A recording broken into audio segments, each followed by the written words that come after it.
Are you ready to get all too real? This is All Too Real Podcast.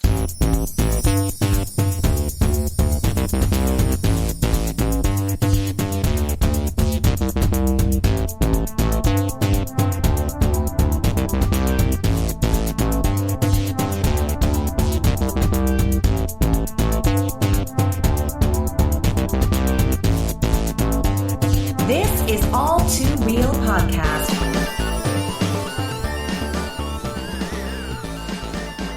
Okay, everybody. Welcome to the latest episode of All Too Real. My name is Michael E. Cullen II, and with me, as always, is my co-host Matthew Haas. Yes, that The is your first. name. The first? Yeah. Are you sure? Mm-hmm. Okay, just making sure. First person with that name ever. Ever? Mm-hmm. That's an accomplishment, man. Mm-hmm. I'm sure there might be other people out there with that name. Yeah, there are. Yeah. There's a guy who owns a construction company in Georgia. Yeah. I know this because back when I was like 15, I was on AOL looking for people with the same name, and there's a guy from the state of Georgia who's got a construction company. Still running, I think.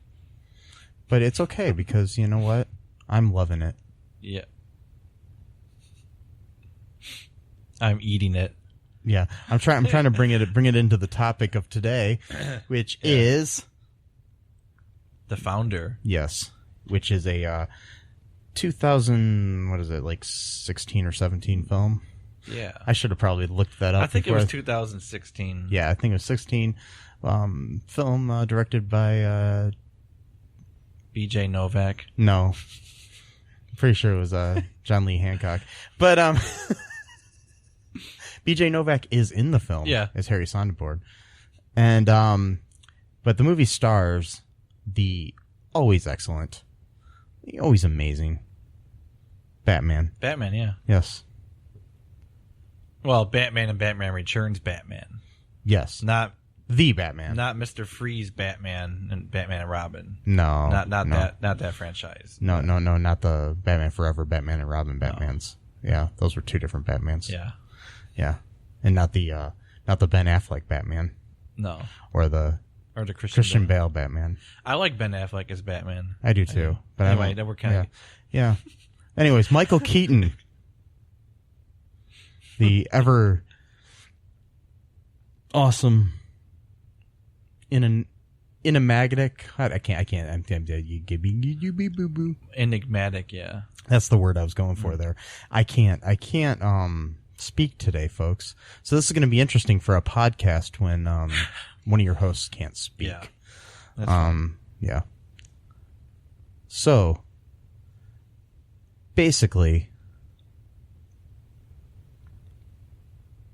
You we're okay? going to start Oh, okay. with our first segment here, sir. Okay. Is that okay with you? Yeah, it's fine. All right. All two likes. Each person here today, you and me, are going to talk about two things that we really liked about the film. Why don't I start with you, Matthew Haas? Oh, shoot. Well, I really like the scene where he first goes to the first McDonald's and he drives to San Bernardino, California through Route 66 and gets the tour and everything like that. And he starts stewing over the ideas in his mind about how he can make some money from this. That's kind of like one of my favorite scenes. It's just that whole 20 minutes, basically. Yeah. Yeah. I like that one. What's another aspect of the film that you really loved? Oh man, I like the emotional aspect of it.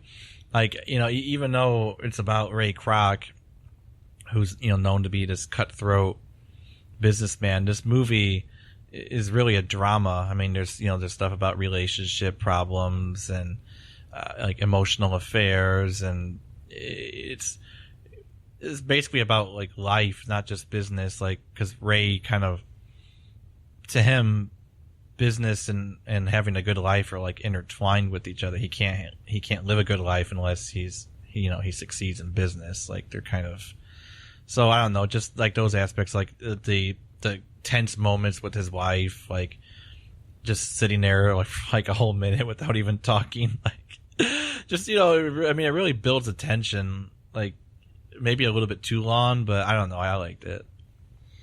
So, my two favorite things in the movie boil down to two things. That just sounded really stupid. You know that?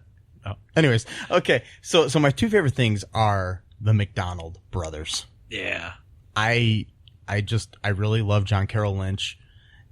And, why am I blanking on his name? I don't know his name either. I never knew his name. I don't know actors' names. Yeah. Unless they're really, really, really Ron famous. Swanson. There you go, Ron Swanson. That's not his real name, but that's the that's the character he played on Parks and Rec. Okay. That guy. Also, what was he in? He was in something before that too, wasn't he? No. Whatever. Nick Offerman, that's his name. Yeah. Yeah, okay. Anyways, can't believe I didn't remember that. I just love the two brothers, the interaction between the two of them and how they're kind of like different personalities, but they're like two halves of a awesome person, if that makes sense in a way. They complement each other. They complement each other really well. And I mean, Nick Offerman and John Carroll Lynch are both like amazing actors. That's just the first thing. And I mean, any scenes that they're in, it's awesome. I really love the scene at the end of the movie with Nick Offerman and Michael Keaton, where they're in the bathroom and they're in a restroom right after they signed the deal to sell the company. And it's just really interesting, just the way that John Carroll Lynch says, not John Carroll Lynch, I mean, Nick Offerman says to him, you don't have the name, like he thinks he has the name, but he's like, you don't have it, which is true, but in a way he does. He meant it in like a moral sense, not a legal sense. Like no matter how many strings he pulls, it's still not his He's creation. still not a McDonald, no matter what. He didn't create it. No, he's like the synthetic version of the thing. Mm-hmm. And I think he always knew that. Maybe that's what pushed him to keep making it better, because he knew deep down that it wasn't really his creation. So, I mean, it's just really interesting. I mean, in the whole thing where just Ray Kroc in general is interesting because, he calls himself the founder. I mean, that's the name of the movie, and, he's not the founder of McDonald's. It's, finally, I guess in like the 80s, the McDonald brothers did get credit for being the founders of the company, but he's considered the founder of McDonald's Corporation, not the concept or anything. Yeah. So basically that's, it boils down, though, like I said, to the fact that I just love the McDonald brothers in this movie, and the actors are just amazing. John Carroll Lynch as well. He could do anything. Mm-hmm. He's in another movie I hope to cover in the future, Zodiac. He's really creepy in that. Oh God, he is. And he was also in a movie with Halle Berry where he was really creepy. Yeah, he was a killer in that movie. Oh shoot, I wish I remember what it was. Like him and her. Was it her husband or her brother? Basically, had like been killing girls since they were like in high school or something like that, and then he like reveals it at the end of the movie when she's like in a prison cell or jail cell, and he tries to kill her. I think I forgot what the name of the movie. But it was, I'll have to look that up. He was really creepy in that too. Yeah, he's an. I mean, and then he was Drew Carey's brother on the Drew Carey Show. Oh yeah. So yeah, it's just interesting. Anyways, let's take a little break right now, compose ourselves, get things together, and then we'll move on to the next segment here on All Too Real. Okay, and we're back. I hope you enjoyed those ads for products and or services. I did. Yes. And you know what? I'm loving it. Yeah, me too. That's just all I'm going to keep saying. I'm loving it. I'm loving the Wendy's that we had while watching The Founder. Yeah, we ate Wendy's while watching a movie about McDonald's. It's great. I'm not a big fan of McDonald's. Either. I mean, I would have been in 1950s. Yeah, I mean, took place. Watching the movie does make you hungry, though. I will tell you that. Like, you're watching it, and the way those burgers look, they and look the way, good. yeah, Way better than they do fries now. and everything. Yeah. It's just, I don't know. It's every time I get a hamburger from McDonald's, it's like the burger is like practically sliding off the bun, like it's not even at all centered. Like I can understand like a lack of perfection, but this almost seems deliberate at this point, where it's like, how can you not see a patty's like 20% off, not off, 20% on the bun? Yeah, that's gotta be deliberate at that point. It's like, God damn, customer. In all honesty, it's been maybe 15 or 20 years since I've ever had a McDonald's burger. Oh wow. Yeah. Because I don't eat red meat that often, so it's just, and even before that, I never did. I got sick of McDonald's, so I'll tell you this here. Okay, so I used to love their cheeseburgers when I was a teenager, and I'm allergic to onions, so I ordered one time at McDonald's, like I kept doing, without onions. I'd order my cheeseburger without onions, and then the one time it came with the onions, and so I threatened to sue them. I called them up and threatened to sue them. I was so pissed. And so they gave me free food for a month. Oh, wow. In exchange. I was like, I probably should have just actually but the thing is, I knew I couldn't sue them because I couldn't afford a lawyer. Right. But the the threat scared them. Well, yeah, because you got they offered sick. They offered me free food. So I just got so sick of McDonald's after that month. Yeah. That I kind of got tired of it. And but I was in high school at the time, so I was taking my friends. We'd go to McDonald's, and I got, I think it was unlimited stuff. I could eat as many times a day as I wanted and stuff like that. So I would just go there and order food for me, and then, my friends, I'd get them some burgers and stuff or whatever they wanted, and some fries. Did they know you were ordering for them? Or I don't think they cared. They were just so worried about me suing them that they just kept giving me free food. Wow. So yeah, all my friends ate free for a month. That's it was pretty great. sweet. Yeah. But, I mean, I might be exaggerating. It might have been 2 times that I actually got food from my friends, but in my mind, it was all month that we were just eating, Right. Yeah. But yeah, so anyways, let's move on to this next section here. It's going to be all too fake. Okay. So these are, 2 things that I found here that were not quite right in the movie that, that don't match up with reality. Okay. First thing that I discovered was Ray did not drive cross country to check out the McDonald's, but he actually flew to California. Mm-hmm. So that's basically the crux of that one. It's a little one. I mean, there's a lot more fake things in there. I know you've got some too. We can cover more than 2 today because there's a lot in this movie. Some movies will have none. Or that are pretty accurate, like Shattered Glass or something, but this one, they twisted things here and there just to make the story a little more dramatic. But I mean, it's pretty true to, for the overall thing. The second thing that I came up with is that the film indicates that Ray Kroc himself came up with the idea of franchising McDonald's, even though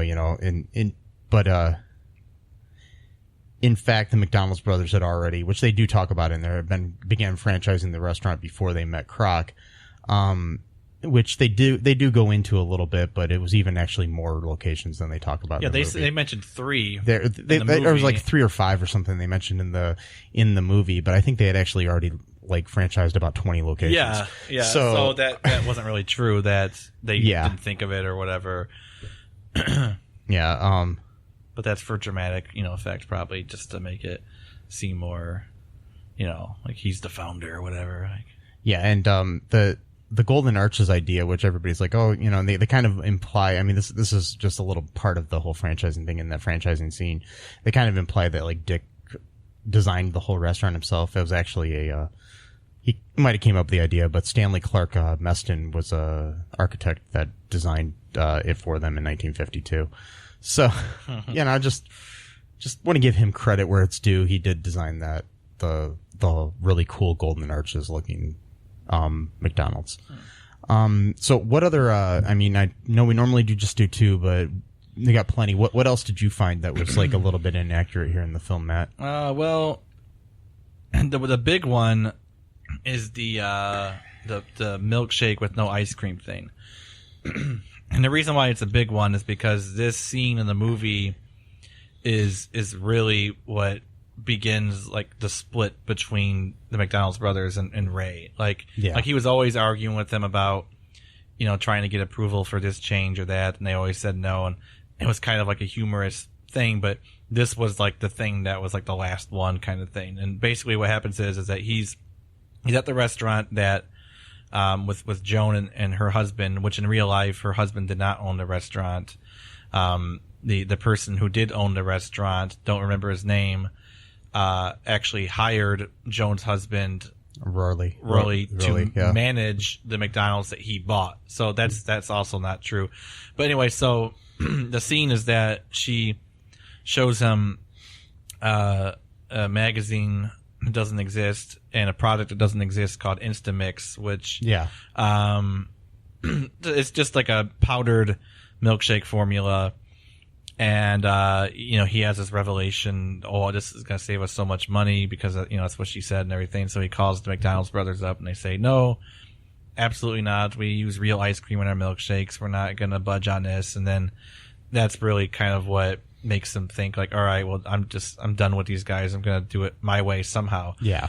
Okay. Well, the reason why it's such a big deal is because that's, like I said, that's what really marks the split. And also, he spent 17 years being a salesman for a milkshake machine. Instant milkshake powders have been around since like the late 1920s. And he was selling a product called Malt Aplenty. What a great name. Whoever came up with that one, Malt Aplenty, in the 1940s during World War II, which was a powdered milkshake formula. Yeah, because back then they had to do rations on sugar rations, sugar rations and other things. Yeah. So he had known about this type of product, but in the movie, it's like, oh, I never heard of something like this before. You're selling milkshake machines, you're gonna know about products that have something. And I know that in reality, he did introduce the powdered milkshake to the company for a while there. And then they went back eventually to that. But I mean, and that did kind of create some tension between the brothers and him. But it wasn't Joan's idea. Yeah. Yeah. I think I was just trying to make Joan more, important. I mean, I find it interesting too that they completely skipped over his second wife. Yeah. Yeah. Like he was married to her for what, like 8 years or something? Yeah, he was married for a good hunk of years there, and when he was basically probably having an emotional affair with Joan. Yeah. It was with the second wife, not with the first wife that was played by Laura Dern. It wasn't with Ethel, it was probably with his second wife. Right. Yeah. So that's interesting. So the second thing is that when Ray meets Harry Sonneborn, it wasn't when he was at the bank trying to get a loan, and he follows him out or anything. It was actually he had already, I think, been asked to meet Ray at some point, either through Ray's people or some, I don't know. It wasn't a chance meeting. No, but he had actually had put off meeting him for a while because he had heard rumors that he was anti-Semitic and didn't want to associate with someone who hates Jews. So I don't know if he was anti-Semitic or not. Who was anti-Semitic? Harry had heard rumor that Ray was anti-Semic and didn't want to associate with someone who was anti-Semitic. I don't know if Ray was or not, but apparently there's I've heard rumors that he may have been. Okay, so it's hard to say. Well, I don't know, but what about? But then he ends up working with Harry. He ends up not only Harry, but the one franchise, the guy.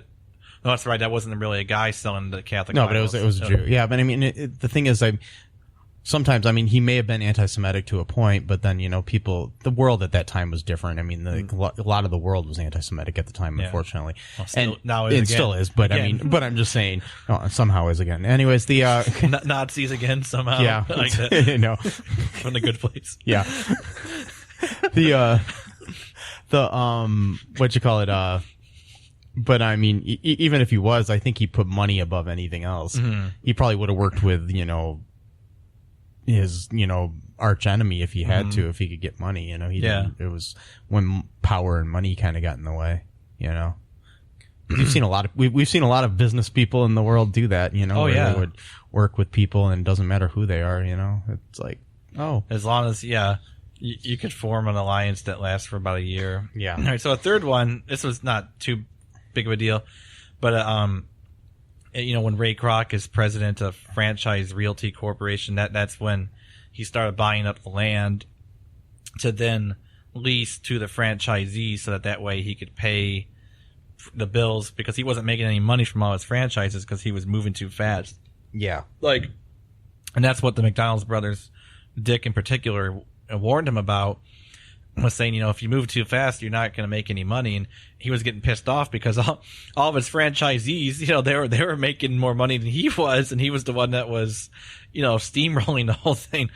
And I think that one month he said he made like $94 or something like that. It was like ridiculous, but really, what it wasn't Ray that was the president. It was actually Harry was the first and only president of the Franchise Realty Corp. Yeah. And it says that they didn't change the name to McDonald's to avoid confusion. It was that the Franchise Realty Corporation was folded into McDonald's, according to RayandJoan.com. They have a really cool article about this. And Harry became its president when Harry secured an essential loan for $1.2 million that kept both companies alive and running. Backers insisted that Harry, who had the greater business sense, be in charge. That's a quotation from that website. Yeah. Stuff like that was, kind of misleading, but not really, that big of a deal. But yeah, I mean, I know Harry and Ray had a falling out later on too, because they wanted to take the company in different directions and stuff. So makes sense. Yeah. But yeah. Anything else you got there, or is that it? I mean, there's a lot. There's lots. I mean, I could talk. Any other ones that stand out to you? Well, yeah, I guess when Ray did not visit Mac in the hospital with the blank check to buy them out, that didn't happen. Yeah, and that's a pretty big scene in the movie, so that's important. Yeah, that was there for dramatic purposes, I'm sure. He asked them over the phone to name their price, and that's when they told him like a few days later that they wanted $2.7 million total. He says that Ray Kroc in his memoir said that he went quote ballistic and had no idea where he'd get the money to pay them off. So it's interesting from different perspectives. Ray almost paints himself as like the victim here, that that he put in all the work to expand the business, and everyone else taken advantage of by the brothers. Well, everyone else is making money but him. Yeah, and because he wasn't really making any money, because he was reinvesting all of his money that he had into doing new stuff, and he couldn't keep up with even that. So for them to ask for like $2.7 million, he's like, I just made like $100 last month. How am I gonna pay these guys off? Yeah. But I don't know if he really only had that little money, but still, even if it wasn't, it was still probably not enough to pay everything off. Right. So just stuff like that.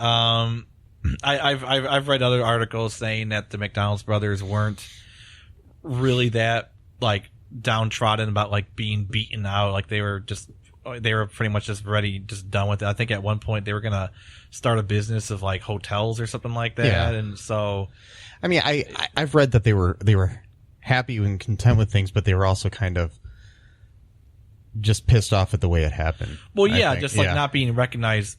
It was more about recognition than the money aspect. Like they were the actual founders. Yeah, I mean, there's nothing wrong with it. I mean, you want to give credit where credit is due, and I mean, I've been in situations where I've been, I've had credit taken away from me, and it's not fun. It's not. No.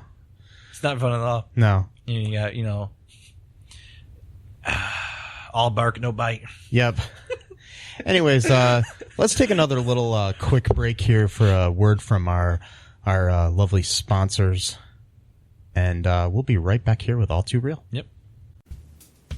Hi, folks. This is Michael E. Cullen II from the podcast that you're listening to right now, along with manager Matthew Haas. You got promoted? Yes. Damn it. Okay, anyways, folks, do you like the show Superstore? I don't know. I asked the folks and nobody's answering me. Because they're not here. Oh, but we love damn it. Yeah, we love it, though. Okay, folks, if you like it as much as we do, you're really going to like the Super Story podcast, which is a podcast where Matthew and I go episode by episode and give our little opinions and thoughts on it. Sometimes we have guests, sometimes we don't. Just depends on how we're feeling. Yeah. And, so if you like this podcast and like our little crazy banter, then you should definitely check this out. Or I might get sad. And when I get sad, it gets pretty sad. yeah, So I can't deal with him when he's sad. no one can really. So Yeah. So check out Super Story Podcast right here where you get this podcast, Super Story Podcast. Guard, do your duty! Right, let me just get my sword out. Meet Got Ironball, bodyguard for hire and ward to Minister Trike. Smiling faces have a tendency to bleed together with me. I do like the breaking doors down bit, though. How Trike earned his loyalty, we'll never know. If this don't work, we can go back to the plan where you cry and I'll get you ice cream. Very well. You can hear Got Ironball and his exciting adventures in the upcoming radio comedy, Magus Elgar. Visit MagusElgar.com to download your copy today. Wow, those were some great ads, weren't they, Matt? Mm-hmm. I like them a Yeah. lot. So we're back here, and the next thing that we're going to cover here is our all too reality. I've got a couple things here that were surprisingly real in the film. Okay, in 1948, the McDonald brothers did something no one in business does when they shut down the very successful restaurant and overhauled it in an attempt to make it even more successful.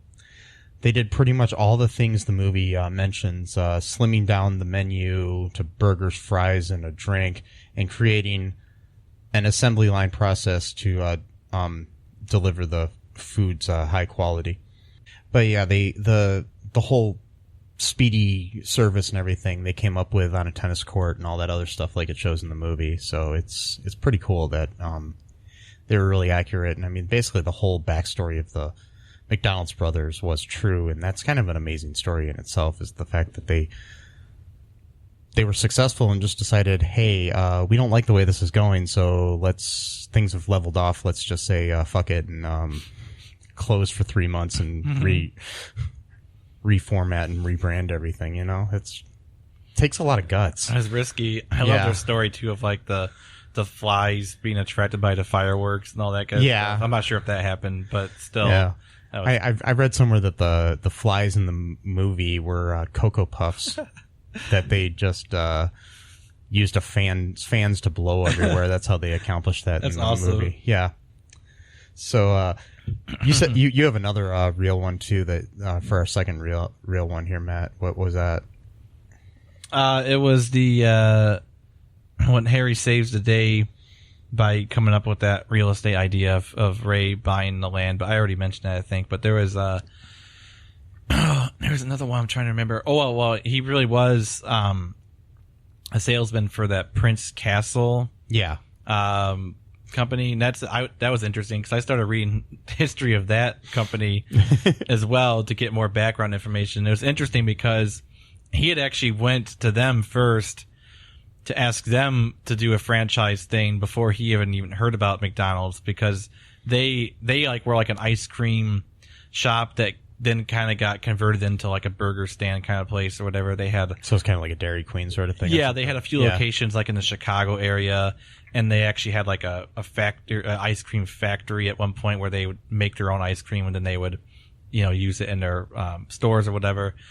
And he was they had made that multi-mixer. They invented that because they wanted to make their malts more heavy on the ice cream, and their blender couldn't handle all the ice cream, so they invented one, and they patented that idea, and they were selling that like just in addition to like their own stores or whatever. So that's how he heard about them, and then he's like, even back then he's like, well, you guys should do franchise, because he wanted to do the same thing with that place, that he eventually did with McDonald's. So he was just determined. I think that's what it was. He was always looking for something, and that probably would have worked too if they had said, I mean, it wouldn't have been as successful as McDonald's. It may have been more regional. Yeah, but like still would have made money probably. Yeah.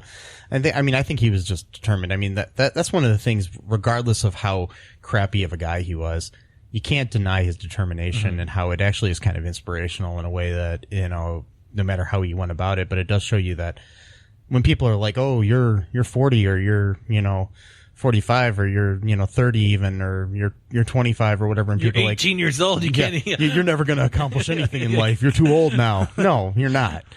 And this guy at 52 went on to do this. I mean, and you think about like Colonel Sanders didn't start until like his late 50s, early 60s as well, basically. So after trying various things and failing, it's just. Well, that's what happens to a lot of these people. They have a lifelong experience of what not to do. Yeah. Essentially. And then they learn from it.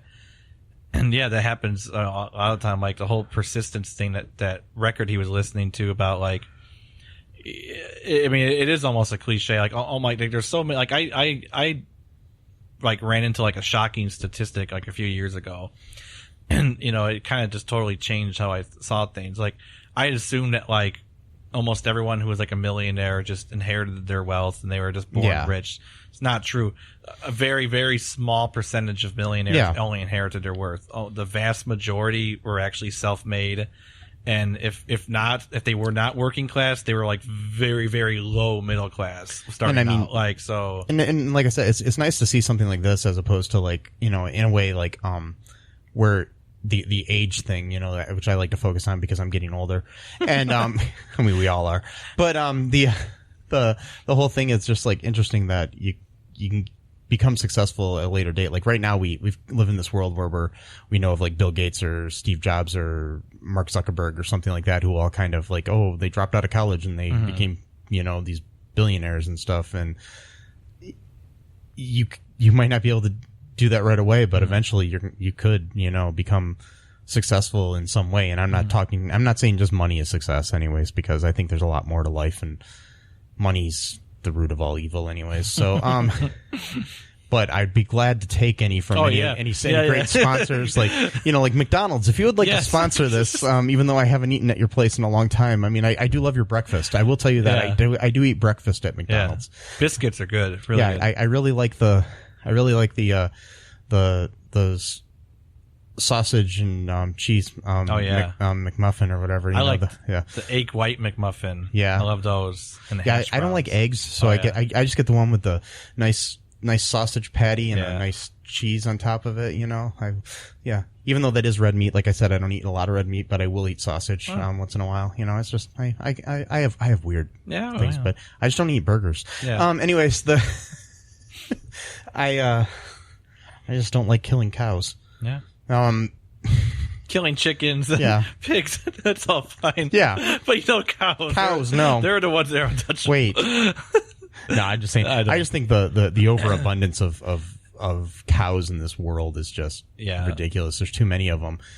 And the reason that there's too many of them, they gotta kill them. No, the reason that there are so many is because we keep killing them. Know. It's that, really sad. and we gotta kill them and stuff like that. I actually came up with this idea for like almost like a vegetarian propaganda story. Yeah. And I think I'm not going to tell it because someone might write it anyway. So yeah, Matt's got this great idea. I'm not going to tell. He's not going to tell it now, but I'm going to start my own podcast where it's just called Mike Shares Matt's Great Ideas with the World. And Matt doesn't know about it. No, I'm joking. No. Followed by Matt's podcast where Matt shares all of Mike's great ideas with the world. No. You'll have to email Tony Generous to get. Yeah, it's a special link. You can't get it anywhere else. Maybe if you go to our Patreon, we'll have it as an option. Yeah. Anyways, Hi, everybody. This is Michael E. Cullen II from the podcast you're listening to right now. With me, as always, is Matthew Haasa. Yeah, and we're here to tell you about our really cool other podcast called All Too Real 2. And what do we do on that show, Matt? We watch the greatest direct-to-video sequels of all time, and then we report on them. And we also talk about other pop culture cool things like video games and conspiracy theories and other awesome things. So if any of that sounds fun to you and you enjoy hearing my voice and Matt's voice, as you should. I mean, of course. Tune in anywhere you get podcasts to All Too Real 2. Bye-bye. The last thing that we're going to do is ask some questions here. We got all 2 questions here. And first off, the question I'm going to ask you, Matt, and then I'll answer it too. would you, like the McDonald's brothers, have had the guts to just shut down your business and restart based on a whim or a great idea? It would depend on. Okay, this is a weird answer. It would depend on what time of the year that question would be asked, and also what like general mood I would be in. So if it's winter and I feel like crap and depressed because it's winter, probably not. I'd be like, I'm just gonna do a sure thing here, and I'm just gonna trudge along. But if you're in San Bernardino, California, if you're San Bernardino, okay, so if we're there, okay, so if we're in like a warmer climate, yeah. Which means that I probably wouldn't have like the terrible mood swings as much. Maybe then I'll be more risky when it comes to. I don't know. It's hard to say. I would like to believe, but I know that I'm too cautious about things, so I don't know if I would just stick to a sure thing and not do it or not. I don't know. I'd hope I would, but I would too. I mean, like for example, I mean, I'm still making movies and stuff, but I decided, hey, let's do podcasts too, and I'm hoping this will pay off and work out. Who knows? If it doesn't, it doesn't. I've taken the risk. Hundreds of episodes, you get better at it. Yeah. So you can use those skills for something else. Yeah. Like talking in general. Yes. Or two generals. Or talking to generals. Talking to two generals. Yes. Just two. Just two. Only two. General 1, General 2. And they gotta be from different countries. Yes. One's from the United States, the other's from North Korea. We're gonna do a peace summit. Summit, yes. Yeah. I don't know. Do they have McDonald's in North Korea? Did I mention that? I'm not sure if they do or not. I don't know. That's interesting. Hold on a sec. I'm gonna look this up really quick. I know they have some fast food there. Because I went there once. Oh, what, to North Korea? Yeah, I went there once. I don't believe you. I took a trip, like one of those guided tours where they do a propaganda tour where they show you how everything's awesome, and like they don't show you like the real stuff because you have a guide that just follows. Do they you. play that like Everything Is Awesome song from the Lego movie? They the did whole time actually. You're there? Yeah. No, I'm not. I never went to North Korea, but I wouldn't mind going on one of those tours. But now, since that one guy got beat and then he came back dead, I don't trust, going there or not. Yeah, usually when people end up dead going somewhere, that kind of like, they claimed puts a little bit of a damper on me wanting to take a vacation there. They claimed that he stole a photograph of the leader, which is forbidden. I don't know if he really did or not. He did kind of belong to some sort of like pseudo missionary movement, so maybe they were watching him for that type of, because I know that North Korea is a Stalinist society, which means that you can't really promote religion really. So I don't know. I mean, and my thing is I don't know. I mean, I'm pretty sure that if I went into the White House and stole a picture of the president, I wouldn't be killed. Oh no, definitely. I mean, I might go to jail, but I'm not going to be killed. No, there's no question that it's a more rigid and strict society. But here's an article from the Washington Post from June 2nd, 2018. It says no, I don't want to subscribe for $1. God damn it. Just want to see the title of the article. It says North Korea reportedly wants McDonald's. That could be a pretty big deal. So that was in June of 2018, so just 6 months ago. And from when we record this. This might air later. Well, yeah, that's right. And it says they want to do it in the capital, which is Pyongyang. I'm not sure if that's the correct pronunciation, but Pyongyang, that's the main capital. It says North Korean leader Kim Jong-un may allow a, quote, Western hamburger franchise into the country as a show of goodwill to the United States. Well, that was back in June, so who knows now if there's any goodwill between. But like you said, that theory that there was no two countries that had McDonald's that ever went to war with each other. Yeah. Until later it happened, but. Yeah, that's an interesting thing because like until recently, I can't remember which countries finally did, but no two countries with a McDonald's had ever gone to war with each other. That's so much. We should do a podcast just on that alone. Oh, I know. The idea of like corporations having almost like a spiritual brotherhood. It almost reminds me of Masonry. You ever remember the conspiracy theories about the Freemasons? The reason why nationalists hated Freemasons is because the idea was that another Freemason no matter what country they were from, was more of your brother than anyone in your own country, as long as they were Freemason.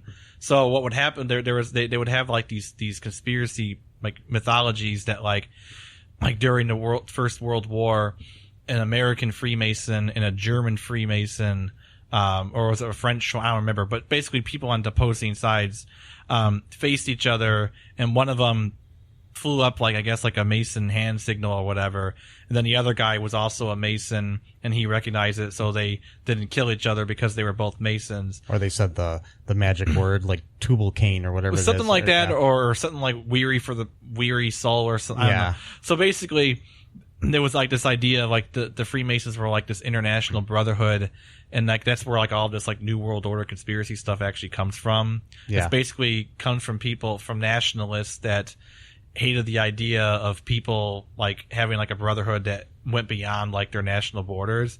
But this, and it's interesting because you said that Ray Kroc may have been a Mason himself, and then he does this corporation thing where countries that had McDonald's weren't going to war with each other. And I think it was just coincidental. Well, it could have been. I don't know if it had anything to do with McDonald's, but just the concept of like,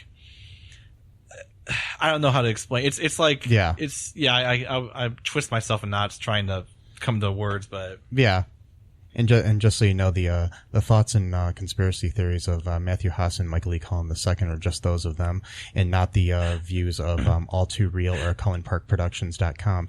Okay, anyways, I'm not doing a conspiracy theory. I'm saying that I was just joking with that. So I'm just saying that's what they would say about that. Yeah. Like, we can't have these Freemasons running around because we need to go to war with other countries. Yeah. And if those people have Freemasons, they're not going to want to fight each other, you know? No, I mean, it's the whole theory. I mean, in any kind of brotherhood or religion or anything like that, people will be like, oh, people are going to use that above the laws of the country, and that's not necessarily true, you know? It's not.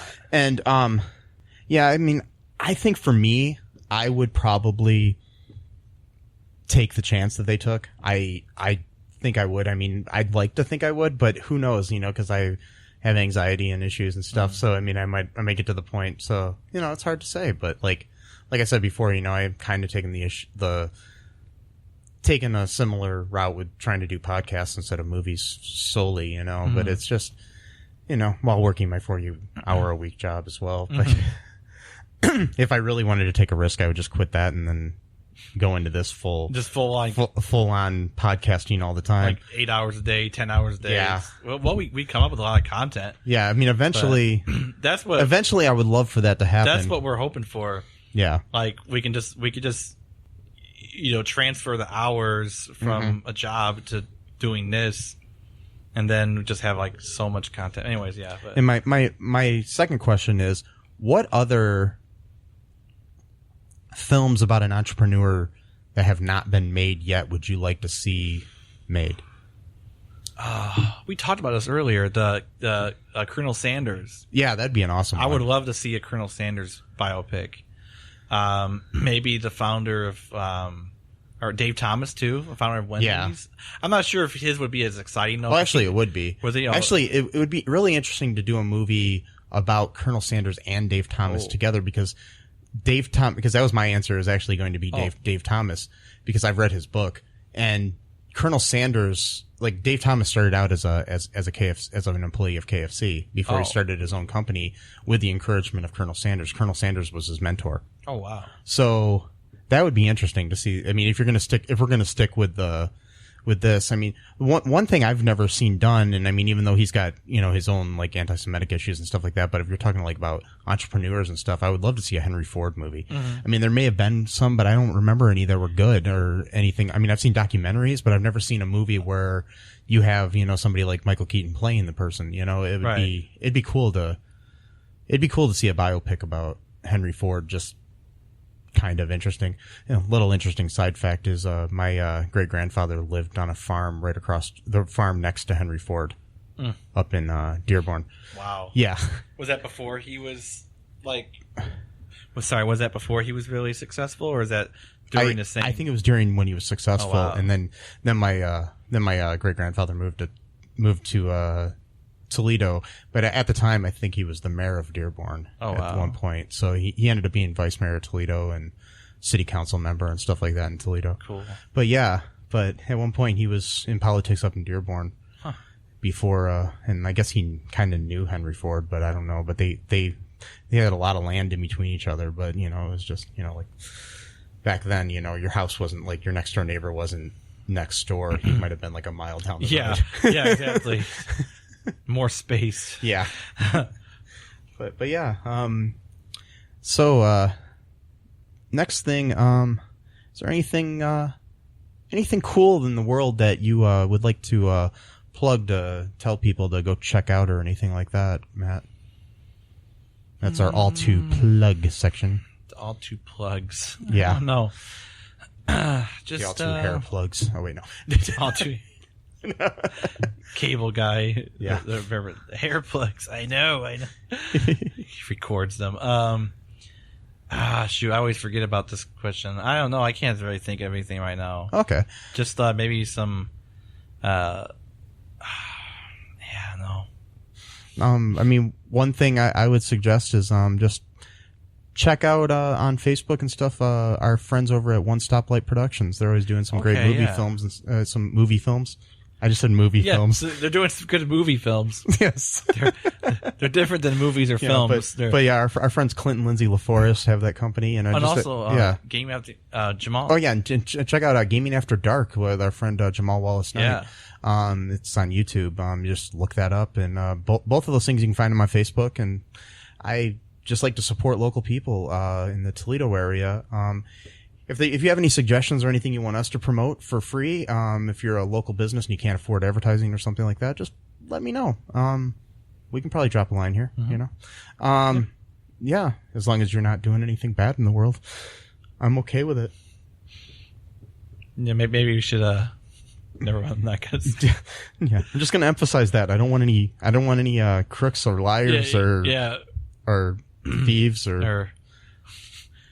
Or wait, are we talking about Aladdin now? No. Okay.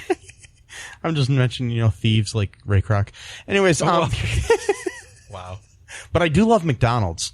Yeah. They have great breakfast. Yeah. Yes, if you would like to sponsor us, McDonald's, you can reach me at mike@cullenpark.com. Anyways, Wow. I think that's pretty much all we got for today. And, make sure you go out there and live your life, and maybe someday somebody will make it into a movie. Yeah. Yep. Bye-bye. Thanks for listening to All Too Real Podcast, a Cullen Park production. Produced and edited by Michael E. Cullen II. Music by Matthew Hawes. Subscribe and share the show. Visit us at cullenpark.com.